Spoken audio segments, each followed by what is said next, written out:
solombavambahoaka dia amin'izay anaran'izay hoe solombavambahoaka dia natao izy ireo mba anelanelana ny olom-pirenena amin'ny fitondrana.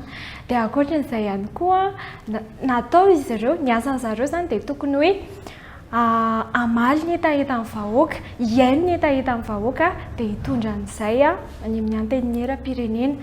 Dia noho izareo hoe mandany miady hevitra manao lalàna ihany koa dia tokony hifanintana amin'ny hetaheta sy ny zavatra ilain'ny vahoaka izay zavatra izay.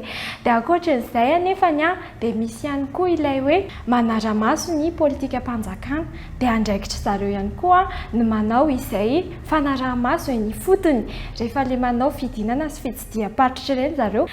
Dia ny zavatra andrazako amin'ireo solombavambahoaka ny Madagasikara izay ho voafidy eo amin'ny toerana zany amin'ny maha olom-pirenena masy mandidy. Iriko izy ireo raha ohatra ka mijery ny tombotsoa amboniny vahoaka malagasy rehetrarehetra, ny olom-pirenena malagasy fa tsy tombotsoa amboniny olona voafantona na ny olona hafa ankoatran'izay.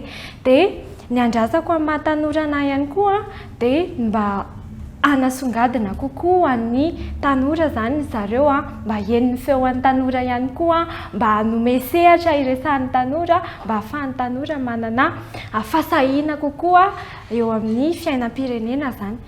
Hifidy andeha hifidy amin'ny 7 May 2024 satria nahoana Safidiko Adidiko Zoako ihany koa fa ankoatr'izay raha tsy mandeha mifidy dia lasa tsy asehoko ny hetahitako, tsy avoakako ilay izy dia manaiky ny safidin'ny olon-kafa, ny safidiko sy ny vato alatsako dia mikanty dia andeha hifidy. Manentana antsika tanora rehetrarehetra zany andao hifidy, mitsangana, andao aza mitsanona any an-trano fa ho avy tsika dia andeha anio ny safiditsika, anio ny hetaheta-potsika.